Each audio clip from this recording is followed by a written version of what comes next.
It started innocently enough. A forgotten box of family photos, tucked away in an attic long since abandoned, was discovered one rainy afternoon.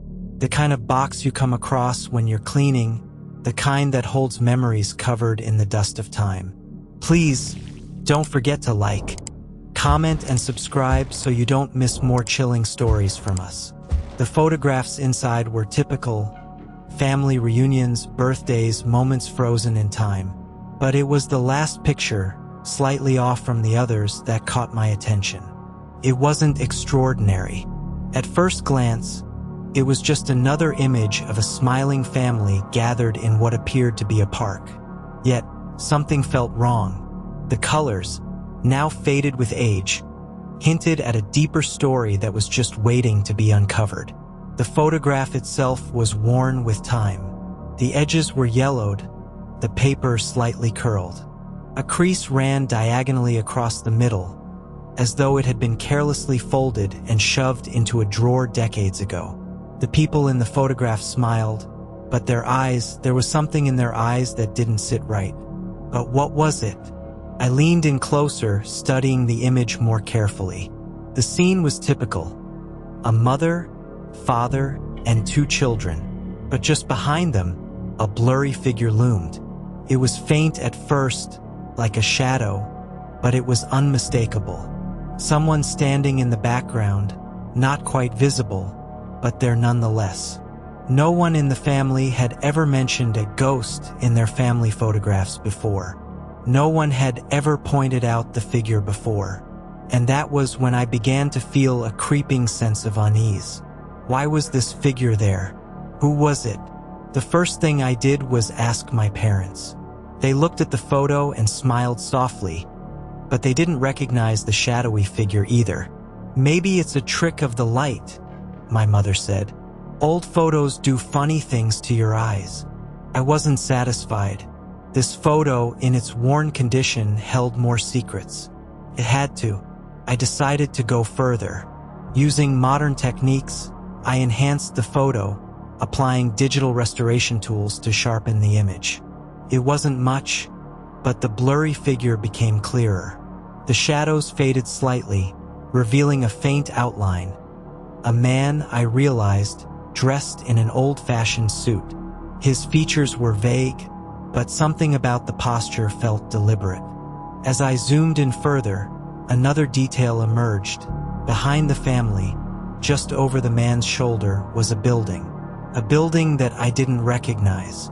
I went to work, scanning the photo and running a reverse search online.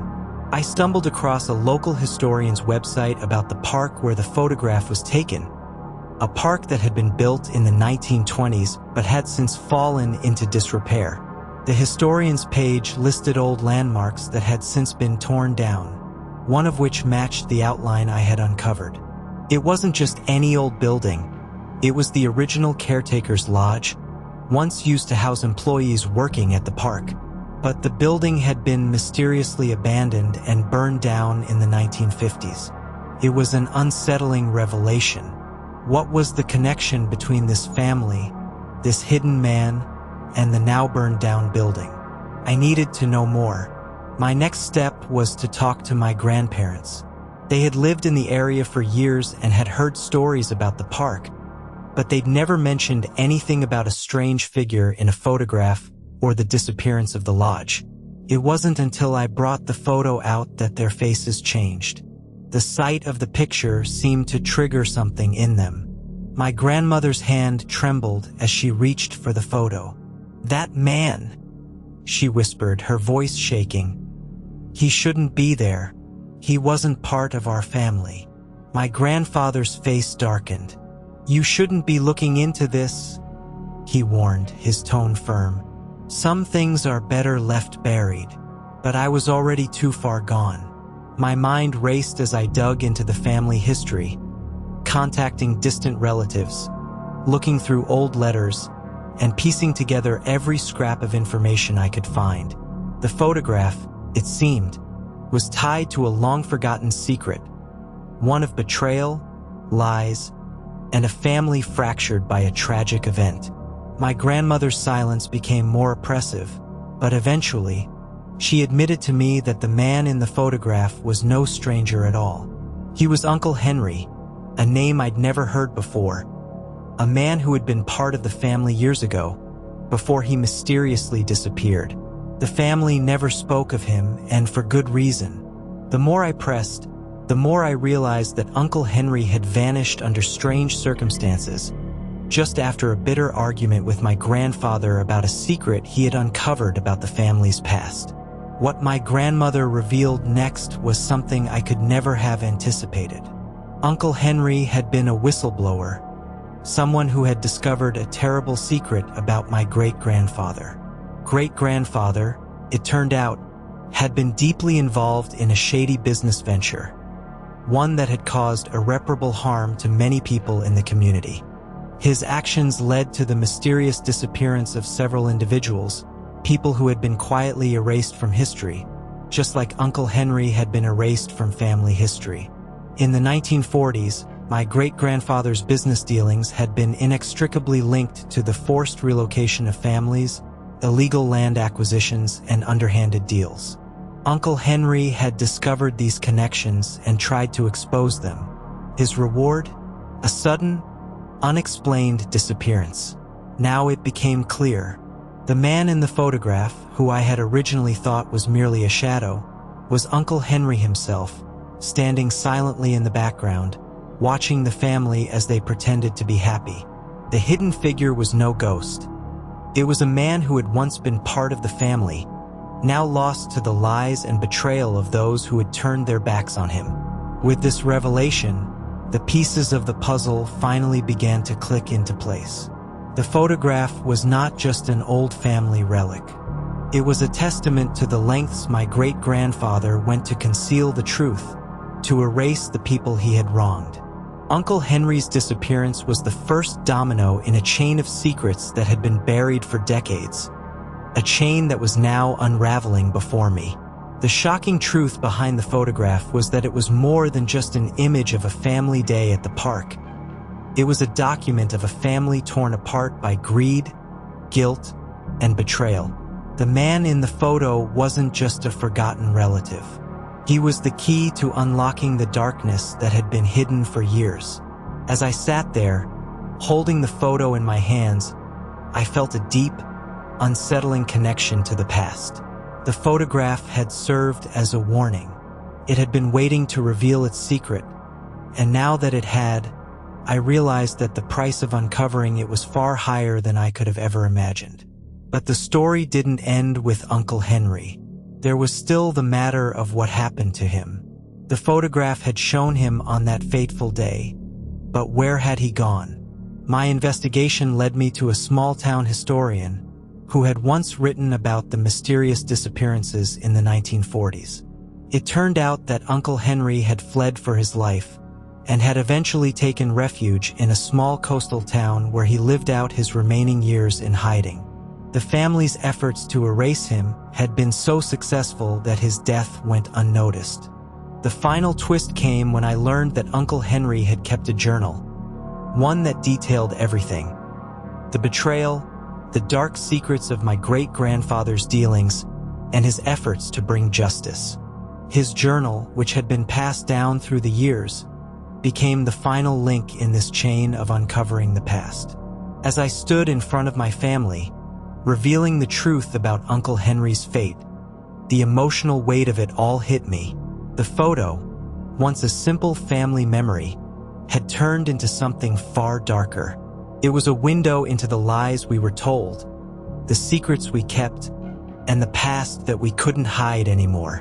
The legacy of what was buried came rushing forward. As I closed the book on the forgotten discovery, I realized that some stories, no matter how deeply buried, can never stay hidden forever. And perhaps, just maybe, the stories we think we've forgotten are the ones that have the most power to shape us. After the revelation of Uncle Henry's fate, the once quiet town of Ravenswood seemed to come alive in ways I never expected. The photograph had opened up a Pandora's box of family secrets, but there were still many unanswered questions.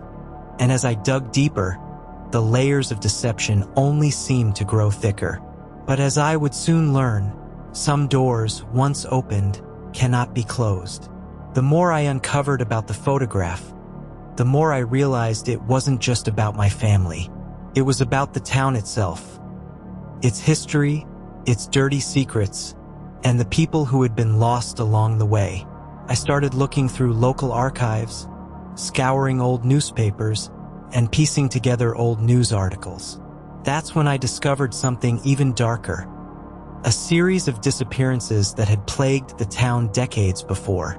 The timeline coincided eerily with the years Uncle Henry was living in hiding.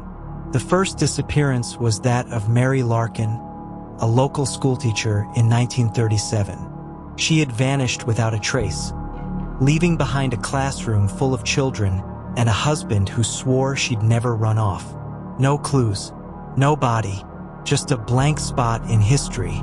The same thing happened again in 1940 with a prominent businessman, Thomas Weaver. He had been last seen leaving a local tavern after a heated argument, but his car was found abandoned by the river the next morning. And then came Elias Green, a local mechanic, who disappeared the very year Uncle Henry was said to have fled. His vanishing was tied to strange rumors, whispers of a secret club, a hidden society of powerful men who pulled the strings behind the scenes. At first, these cases seemed unrelated, but as I started connecting the dots, one name kept emerging in the reports: the Shadow Society. This underground group, hidden in the heart of Ravenswood's wealthy elite, had long been whispered about but never publicly acknowledged. The more I looked into them, the more it became clear. The Shadow Society had ties to every major disappearance in Ravenswood. And most terrifying of all, they had connections to my family. I didn't realize it then, but I was walking into a trap. In my search for answers, I reached out to a historian named Samuel Hawke, a man who had researched the early years of the town. His family had been one of the founding families of Ravenswood, and he seemed to have access to old documents and records that the rest of the town had long forgotten. Samuel was well-versed in Ravenswood's most mysterious events, but something about him made me uneasy. He was kind and accommodating at first, but as I pressed him for details about the Shadow Society, his attitude changed. He became evasive and his answers were cryptic.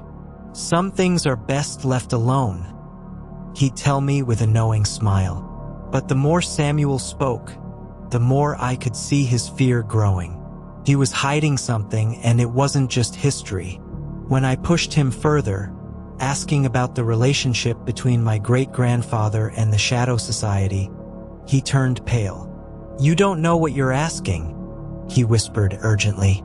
"There are things you don't understand." That's when the unthinkable happened. As I stood in front of his home that night, the dim glow from the porch light illuminating his face, Samuel suddenly grabbed my arm, pulling me back inside. "Get inside now," he hissed. I tried to pull away, but his grip tightened. "They're coming for you," he said, his voice trembling. "You don't know what you've unleashed. You have to leave now." The door slammed shut behind us just as I heard the sound of footsteps outside. Heavy, deliberate steps, like someone was waiting.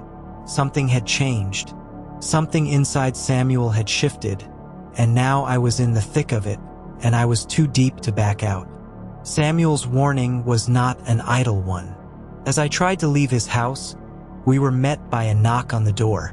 I saw the fear in his eyes before he even answered it. A group of men stood at the threshold. Men I didn't recognize, but their presence made my skin crawl. They were all dressed in black suits, their faces grim and unreadable. One of the men stepped forward, his gaze locking onto mine. "Clark Jensen," he said coldly, "we have business with you." Before I could react, Samuel stepped in front of me. "Not him," he demanded. "He's not involved in this. Let him go." The man's gaze never wavered. "It's too late for that, Samuel. The photograph has brought everything to light. The truth must be erased. A sudden sense of dread overtook me. I had heard enough stories about secret societies to know where this was heading. They weren't just after me for my questions. They were after the truth. I had no choice but to run. Samuel, terrified, led me out through the back door, and we darted through the woods behind his house. The darkness seemed to press in on us, thick and suffocating. The ground was soft beneath my feet, and I could hear the sound of men's voices growing closer, their pursuit relentless. Every few seconds, I would glance back to see if they were gaining on us. Samuel's breath was ragged beside me as we weaved through the trees. And then, just when I thought we were safe, I heard the sound of footsteps. Sharp, deliberate. A flash of movement from the trees caught my eye. My heart stopped as I recognized the silhouette. It was Elias Green, or at least it looked like him. But Elias had disappeared. Hadn't he? No, this man was different. His eyes glowed in the dark, an unnatural light that sent a chill down my spine. He was real and alive. His presence confirmed everything Samuel had warned me about. This wasn't just about family secrets. It was about something darker, something far more insidious. "You've dug too deep," Elias said, his voice cold as ice. "You've woken the ancient forces that control this town. There is no going back." In that moment, as I stood there frozen in fear, a final piece of the puzzle clicked into place. Samuel had been part of this world all along. His family, my family, our fates were all intertwined with the Shadow Society. We were merely pawns in a much bigger game, a game that had been going on for generations. The photograph, Uncle Henry, the disappearances, it all connected. The Shadow Society had been orchestrating the vanishings for decades, using their power to erase people's existence, to control who remained and who was forgotten. But there was a deeper, darker truth that Samuel had failed to warn me about. The photograph wasn't just a relic of the past. It was an artifact. It had been passed down through generations, containing the key to unlocking the hidden power of the Shadow Society. And I unknowingly had just activated it. The moment I lifted the photograph to take a final look, the edges began to glow. The faces in the image shifted and changed, their expressions now twisted with hidden knowledge. The shadows in the background grew deeper, darker, almost as if they were reaching out, pulling me into the very fabric of the photograph itself. "I warned you," Elias whispered, stepping closer, his voice full of twisted satisfaction. "You're part of the truth now." When I woke up, I was lying on the cold floor of Samuel's house. But everything was different. The room was darker, the walls seemed older, and the air was thick with something I couldn't identify. The sound of whispers filled my ears, voices from the past, voices from the forgotten. And then I understood. The truth had been erased, but the memories, the people, the shadows, they never truly left. As I looked around, I saw the familiar faces of those who had disappeared. Elise, Thomas, Mary, all standing just beyond the shadows, their faces now part of the forgotten history of Ravenswood. Never forget, some secrets, no matter how deeply buried, will eventually resurface, and the truth, once revealed, often comes with a price. The pursuit of uncovering hidden histories can lead to unexpected dangers, with the past forever shaping the present. If you enjoyed this story and want more, please like, subscribe, and share to discover even more haunting tales, true crime, and murder mysteries from us.